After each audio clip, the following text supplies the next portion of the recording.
মানুষ দুনিয়ার বাড়িতে যারা আছে সুখী না দুঃখী? যেটা বলেন, আমরা মানুষেরা সুখী না দুঃখী? কেউ বলতে পারি না। মানুষ দুনিয়ার বাড়িতে যে যত সুখী হোক তার মধ্যে দুঃখ আছে না নাই? যেই যত দুঃখী হোক সুখ তার মাঝে আছে না নাই? মানুষের একটা বৈশিষ্ট্য হলো আমি দুঃখী সে সুখী। বলেন কাকের মতো? মানুষের একটা বৈশিষ্ট্য কি কাকের মতো? আমি দুঃখী সে সুখী। আমার আল্লাহ সুখের সন্ধান দিয়েছেন, ওটা আমি বলবো সুখকে পায়। সুখী কোন মানুষ? আল্লাহ পাকের কালাম থেকে আপনাদেরকে দেখাবো। এর আগে চলুন দুনিয়ার মানুষ কাকে সুখের সামগ্রী মনে করে, সুখের বস্তু মনে করে, তিনটা জিনিস দিয়ে কথা বলবো। দুনিয়ার মানুষ আমি, আপনি, মুসলিম, অমুসলিম, সাদা কালো, ধনী দরিদ্র, বাঙালি নন বাঙালি, আরবি নন আরবি, দুনিয়ার সকল মানুষ তিনটা বস্তুকে সুখের বস্তু মনে করে। এই তিনটা যে পায় সে বড় সুখী হয়ে যায়। বাহ্যিক দৃষ্টিতে দেখা যায় আসলে সুখী হয়, কিন্তু সুখী কতটুকু হয় এটাও যে চূড়ান্ত সুখের সীমা নয়। আমার আল্লাহ তার পরিষ্কার করে করে তিনটা জিনিসের প্রমাণ তার কোরআনে হাকিমে তুলে ধরেছেন। এক নাম্বার, মানুষ মনে করে যে হায়াত বেশি পায় সে মনোসুখ পায়। মনে করে কি করে না? বলেন, একটা মানুষ যদি ব্যতিক্রম, সমাজের সব মানুষ থেকে ব্যতিক্রম হায়াত পায়, মানুষটা হায়াত পাইছে রে, বলে কি না? চায়ের দোকানে আড্ডা দেয়, দোকান পাটে নানান জায়গায় বসে বসে বলে কি হায়াত পাইছে রে। কয়শো বছর? কবে? 120 বছর। কয়শো? জোরে বলেন। 120 বছর হায়াত পাইছে। 60-70 মানুষের গড় আয়ের ভিতরে মানুষ মারা গেলে তার হায়াতের কথা আর উঠে না। একটু বেশি পাইলে মনে করে হায়াত পাইলে সুখী হয়। হায়াত পাইলে কি হয়? এক নাম্বার, মানুষ মনে করে হায়াতে সুখ। দুই নাম্বার মনে করে দৌলতে সুখ। তিন নাম্বার মনে করে শোহরাতে সুখ। তাহলে তিনটা অপশন মনে রাখবেন, হায়াত, দৌলত, শোহরাত। বলেন হায়াত, দৌলত, শোহরাত। আমি ভেঙে ভেঙে বলতেছি, হায়াতে যদি সুখ পাওয়া যায় সব চাইতে সুখী হবেন কে? হায়াত কার বেশি? হায়াত কার বেশি জানা নাই? এই কায়নাতের ভিতরে আল্লাহ পাক যত মাখলুক বানাইছে তার মধ্যে একজনের হায়াত নির্ধারিত করে দিয়েছেন, গ্যারান্টেড হায়াত, এর আগে মরবে না। ওই ব্যক্তির নাম হলো ইবলিস। যেদিন আল্লাহ পাক ইবলিসকে জান্নাত থেকে বের করে দিলেন, নাফরমানের তালিকাভুক্ত করলেন, ইবলিস নতজানু স্বীকার করে নাই, মালিকের কাছে নিজেকে পেশ করে নাই। পেশ না করিয়া গাধা মালিকের কাছে চাইছে হায়াত। কি চাইছে? বলে আল্লাহ জান্নাত থেকে বেরিয়ে গেলাম, কোনো দুঃখ নাই, শোকতাপ নাই, আপনি আমাকে কিয়ামত পর্যন্ত হায়াত দিন। আযিরনি ইলা ইয়াউমি ইবআসুন। ইবলিস বলে মালিক আমাকে আপনি কিয়ামত পর্যন্ত হায়াত দিন। মালিক বলেন ইন্নাকা মিনাল মুনজারিন। যা যা তোরে দিয়ে দিলাম। তাহলে সবচেয়ে লম্বা হায়াত কার? জোরে বলেন, সবচেয়ে লম্বা হায়াত কার? ইবলিসের হায়াত। মানুষ যদি হায়াত বেশি পেলে সুখী হয় তাহলে সবচেয়ে সুখী হওয়ার কথা কে? ইবলিসে সবচেয়ে সুখী হওয়ার কথা কে? ইবলিসের জীবনে কোনো সুখ আসেনি। সুখী মানুষের জন্য মানুষ বদদোয়া করেনি, সুখী মানুষের জন্য মানুষ অভিযোগ করেনি, নালিশ করেনি। সুখী মানুষের সাথে মানুষ সম্পর্ক করতে চায় কি চায় না? জোরে বলেন। সুখী মানুষ যারা সুখের সন্ধানে, বললাম না আলোচনাটা সুখের সন্ধান, যারা সুখ পায় এই সুখের সাথে কি করতে চায়? সম্পর্ক জুড়তে চায়। বলুন তো দেখি জমিনের কোন মানুষ, কোন মাখলুক ইবলিসের সাথে সম্পর্ক জুড়তে চায়? বলেন, ইবলিস যদি সুখী হবে তার নামে একটা মানুষ জমিনে আসেনি? কোন মানুষের নাম ইবলিস আছে? হ্যাঁ, এই কায়নাতের ভিতরে এমন একটা সিঙ্গেল পার্সন আছে যে ইবলিসের জন্য একটু দোয়া করে? আছে? কারণ কি? আল্লাহ বলেন তোর হায়াত দিলাম, কিন্তু সাথে সাথে তোর কপালের ভিতর লাআনত লিখে দিলাম। লামান তাবিআকা মিনহুম লাআমলাআন্না জাহান্নামা মিনকা ওয়া মিম্মা তাবিআকা মিনহুম আজমাঈন। আল্লাহ বলেন যা যা, ইবলিস তোর হায়াত দিলাম, কিন্তু শেষ ঠিকানা তোর হবে জাহান্নাম। বলেন আউযুবিল্লাহ। আমরা মুসলমানদের সন্তানদেরকে নিয়ে জমিনের এমন কোন মানুষ নাই যে ইবলিসের নামটা সানন্দে বড় সম্মানের সাথে আনন্দের সাথে নেয়। মুসলিম ছোট্ট ছোট্ট বাচ্চারা মসজিদে মক্তব গিয়া, মাদ্রাসা নুরানিতে গিয়া আল্লাহর কালাম পড়ার আগে সর্বপ্রথম যে কালিমাটা বলে এর নাম হলো আউযু বিল্লাহ মিনাশ শাইতানির রাজিম। শয়তানের নাম নেয় কিন্তু সাথে রজিম বলে। বলেন শয়তানের নামের সাথে কি বলে? রজিম বলে। মিস্টারও লাগায় না, বলে মরদুদ বিতাড়িত অভিশপ্ত শয়তান। হায়াত পাইলে সুখ হওয়া যায় না। আল্লাহ দেখিয়ে দিলেন বান্দা লম্বা হায়াত পাইছে কিন্তু সুখ পায় নাই। 2 নম্বর অপশন, হায়াতের পরে মানুষ মনে করে দৌলত পাইলে মনে হয় সুখ পাওয়া যায়। দৌলত মানে হল দুনিয়ার সম্পদ, টাকা পয়সা, অর্থ করি, এগুলা পাইলে মনে হয় সুখ পাওয়া যায়। এই দুনিয়ার বাড়িতে আল্লাহ পাক যাকে যতটুকু দৌলত দান করেছেন, নেয়ামত দান করেছেন, তার মধ্যে একজন ব্যক্তি একে অতুলনীয় পরিমাণ সম্পদ আল্লাহ পাক তাকে দান করেছেন। এর নাম হলো কারুন। সে বংশগত দিক থেকে মুসা আলাইহিস সালাতু ওয়াস সালামের চাচাতো ভাই। কি ভাই? জোরে বলেন। মুসা আলাইহিস সালাতু ওয়াস সালামের চাচাতো ভাই, আপন চাচাতো ভাই কারুন। সে কিন্তু মুশরিক, নাস্তিক, মুরতাদ, বেঈমান ছিল না। সে নাম কে হস্তে বেশভূষায় ছিল ইমানদার, দিলের ভিতরে ছিল কুফরি। এদেরকে বলা হয় মুনাফিক। এদেরকে কি বলা হয়? মুনাফিক ছিল। কিন্তু এই কারণে হাকিমে তুলে ধরে বলেন ওয়া আতাইনাহু মিনাল কুনুজি মা ইন্না মাফাতিহাহু লাতানু বিল উসবাতি উলিল কুওয়া। আল্লাহ পাক বলেন আমি কারুনকে এই পরিমাণ সম্পদ দিছি। সম্পদের গুদামঘর নয়, সম্পদের গোডাউন নয়, যেখানে সে সম্পদ রাখছে ওই সম্পদের গুদামঘরের চাবিগুলো বহন করতে 70 জন যুবক শক্তিতে সামর্থ্য কুলায় উঠতে পারতো না। বলি সুবহানাল্লাহ। কয়জন যুবক? 70 জন যুবক তার গুদাম, তার সম্পদের যে চাবি, সম্পদ সংরক্ষণ করে রাখার যে গুদামঘর, এই গুদামঘরগুলোর চাবি, গুদামঘর কে নয়, সম্পদ কে নয়, চাবি বহন করতে 70 জন যুবক পর্যন্ত ফেল হয়ে যেত, ব্যর্থ হয়ে যেত। এই পরিমাণ সম্পদ আল্লাহ তারে দিছে। কিন্তু তার শেষ পরিণাম কি? তার শেষ পরিণাম কি? যদি সম্পদে সুখের ঠিকানা হতো, সম্পদশালী হলে যদি সুখ পাওয়া যায়, সবচাইতে সুখী হইতো কে? বলেন। কারুন সবচেয়ে সুখী হইতো কে? আল্লাহ তার শেষ পরিণতি বয়ান করে বলতেছেন ফাখসাফনা বিহি ওয়া বিদারিহিল আরদ ফামা কানা লাহু মিন ফিআতিন ইয়ানসুরুনাহু মিন দুনিল্লাহ ওয়া মা কানা মিনাল মুনতাসিরিন। আল্লাহ বলেন জমিনের মানুষ দেখো, যদি দৌলত দিয়ে সুখ পাওয়া যায় তাহলে কারুন তো বেশি সুখী হওয়ার কথা ছিল। কিন্তু কারুনের শেষ পরিণাম কি হলো? তার হায়াতে, তার জীবদ্দশায় সুস্থ সবল থাকা অবস্থায়, জিন্দা অবস্থায় আমি আল্লাহ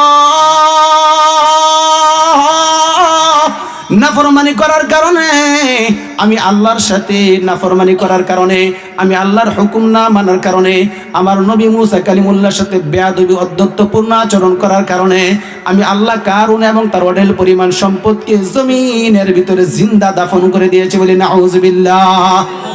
কোথায় দাফন করে দিয়েছেন? জমিনের ভিতরে। শুধু কারুনকে একা নয়, তার সম্পদ সহ জিন্দা দাফন করেছেন। এই আয়াতের ব্যাখ্যা তাফসীরে কিতাবে উল্লেখ করা হয়েছে। এখনো জমিনের নিচের দিকে কারুন এবং তার সম্পদ নিচের দিকে যাচ্ছে, কিয়ামত পর্যন্ত যেতেই থাকবে। এত সময় লাগতেছে কেন? কারণ কি? তাফসীরে কিতাবে উল্লেখ করা হয়েছে আল্লাহ পাক যেদিন থেকে জমিনের ভিতরে ধসায়া দিলেন, ওই দিন থেকে প্রতিদিন কারুন তার দেহ সম পরিমাণ দৈর্ঘ্য নিয়ে জমিনে যাইতেছে। বলি নাউযুবিল্লাহ। এর বেশি সে জমিনের নিচে যায় না। তাকে আল্লাহ পাক যতটুকু লম্বা বানাইছে, তার দেহটা সর্বোচ্চ ফেরাউনের মতো হইতে পারে, বা তার আশপাশে ফেরাউনের লাশ এখনো মিশরের জাদুঘরে আছে। সর্বোচ্চ 12 থেকে 13-14 ফুট হবে, এর বেশি উচ্চ নয়। এর বেশি না, আমাদের চেয়ে একটু লম্বা, বেশি লম্বা নয়। এই 12 বা 14 ফুট লম্বা ধরেন এই মানুষটা, তার প্রতিদিন দেহের দৈর্ঘ্য সমপরিমাণ, যতটুকু লম্বা অতটুকু পরিমাণ জমিনের নিচের ভিতরে ডাব দেশে। ফায়সালা করছেন কে? কেন করলেন? কেন করলেন? আমরা জগৎবাসী মানুষ মনে করি ধন পাইলেই বুঝি, ধনী হইলেই বুঝি সুখী হওয়া যায় না। না, শুধু ধন দিয়ে সুখী হওয়া যায় না, শুধু সম্পদ দিয়ে সুখী হওয়া যায় না। যদি সম্পদে সুখ পেত কারণ সবচাইতে সুখী হইতো। কারণ কি হইতো? 2 নম্বর অপশন গেল। 1 নম্বর গেল হায়াত, 2 নম্বর দৌলত, 3 নম্বর কি? শোহরাত। বলেন 3 নম্বর কি? শোহরাত মানে কি? নাম, দাম, খ্যাতি। নাম, দাম, খ্যাতি, প্রসিদ্ধি। বলেন শোহরাত অর্থ কি? নাম, দাম, খ্যাতি, প্রসিদ্ধি। এগুলা কার বেশি হয়? যারা ক্ষমতাবান তাদের বেশি হয়। বিভিন্ন কারণে মানুষ নামি দামি হয়। শিক্ষার কারণে নামি দামি হয়, নির্ধারিত এলাকা ভিত্তিক। জ্ঞান গরিমার কারণে নামি দামি হয়, নির্ধারিত এলাকা ভিত্তিক, বিশেষ ব্যক্তি কেন্দ্রিক। মানুষের সদ্গুণের কারণে নামি দামি হয়, শোহরাত অর্জন করে, কিন্তু সীমিত জায়গা পর্যন্ত থাকে। সবাই তারে চিনে না, সবাই তারে জানে না। কিন্তু যারা ক্ষমতার মালিক হয়ে যায়, ক্ষমতার আসনে সমাসীন হইতে পারে, তাদের নাম দাম শোহরাত সবচাইতে, জোরে বলেন, বেশি হয় সবচাইতে। আপনাদের 2,500 লক্ষপতি কোটিপতি ভালো শিক্ষিত লোক আছে না নাই?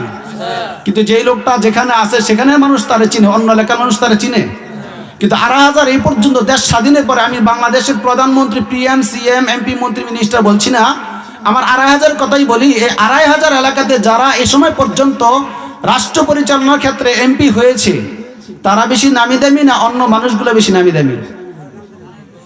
তাদের মধ্যে বিশেষ করে গত 15 বছর যেই লোকটা এমপি পদে ছিল, তার নাম কম না বেশি? নাম কি? হ্যাঁ, বাবু বলে সবাই চিনে। বাবু সবাই করছে, হ্যাঁ বলেন, বাবু সবাই করছে। কাবু, এই যে কাবু করছে, ক্ষমতার বলে করছে না, যার জন্য এখন তার নামটা কম না বেশি? এই শোহরাত কি দিয়ে বেশি হয়? ক্ষমতা দিয়ে। ক্ষমতা দিয়ে। বলেন শোহরাত কি দিয়ে বেশি হয়? জোরে বলেন, শোহরাত কি দিয়ে বেশি হয়?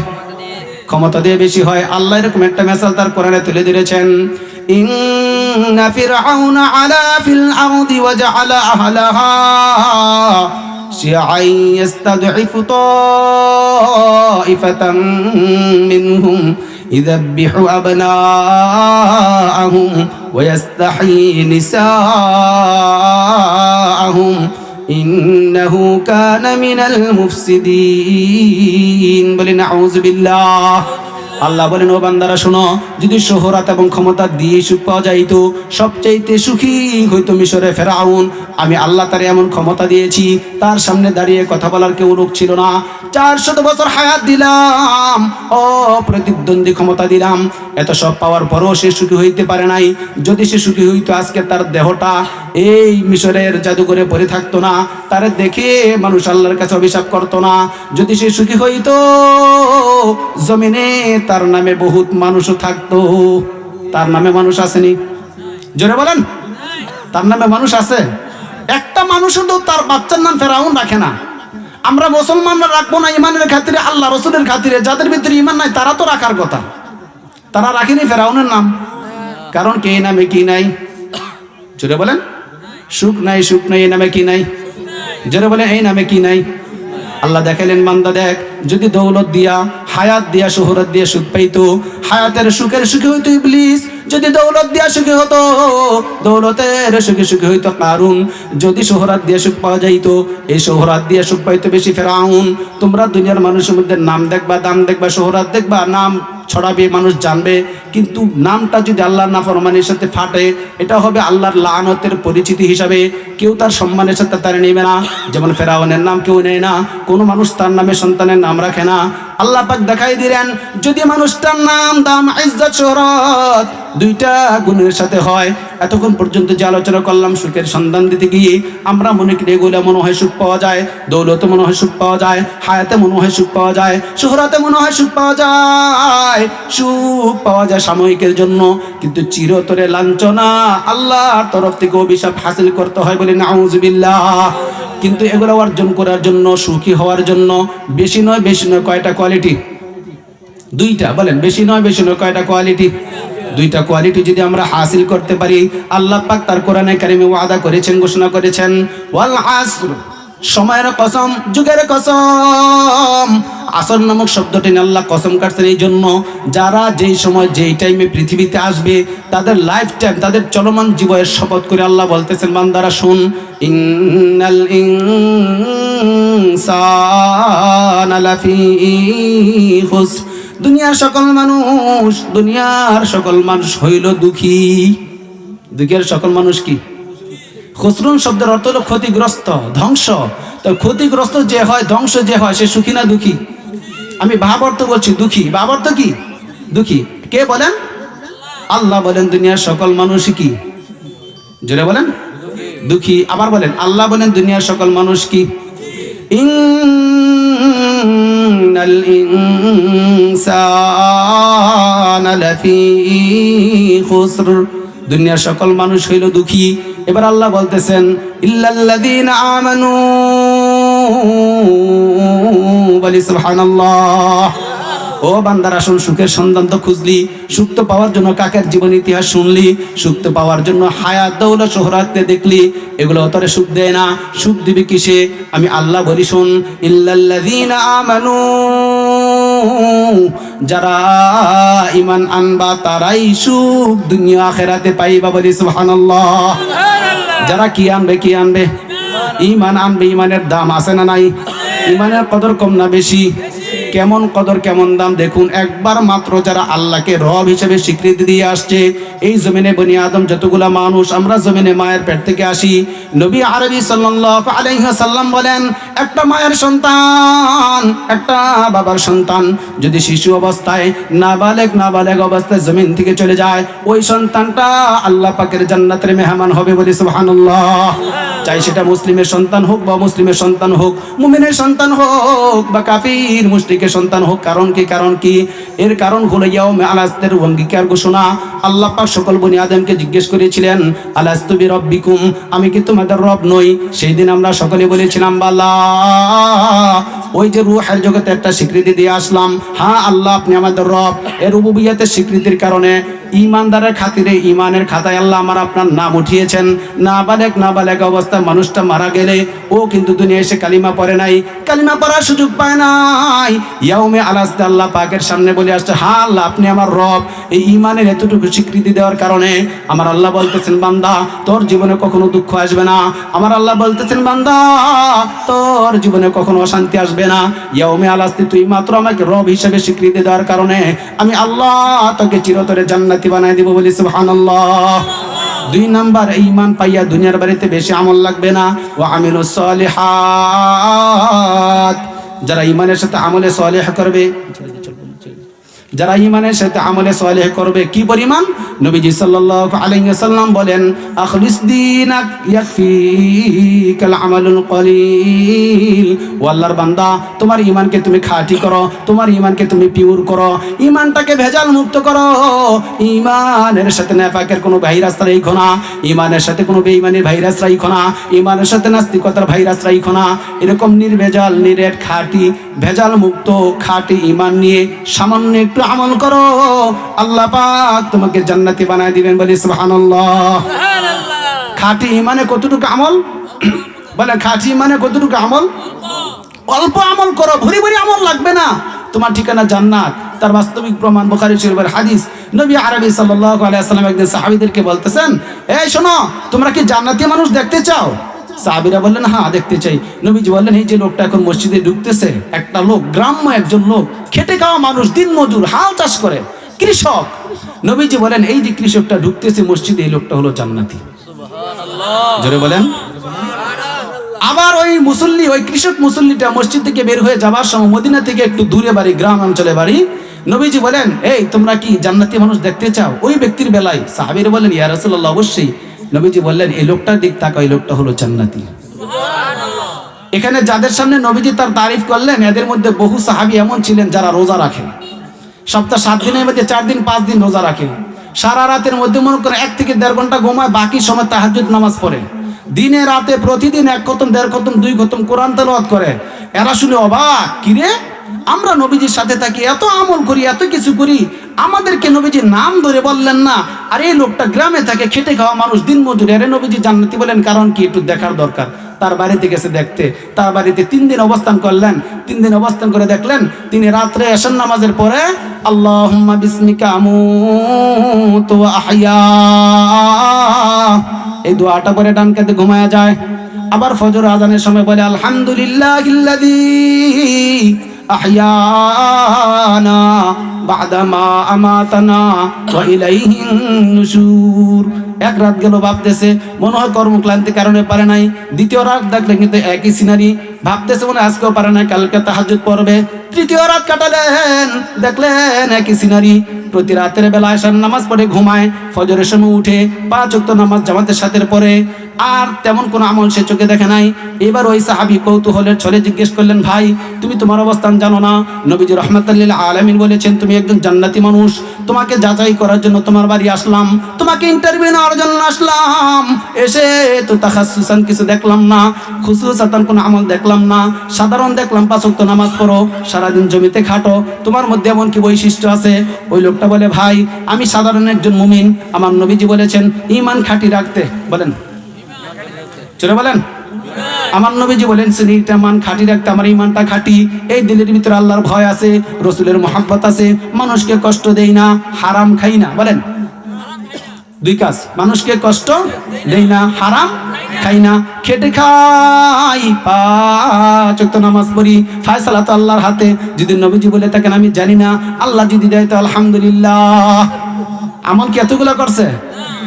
অথচ ওই যুগে ওই সময় উবাই ইবনে সালুল সহ বড় বড় মুনাফিকরা নবীজির পিছনে দ্বারা নামাজ পড়ছে, কোরআন খতম করছে, লম্বা লম্বা পাগড়ি বাঁধছে, দাড়ি আমার চাইতে বেশি লম্বা, এতগুলো দাড়ি ছিল।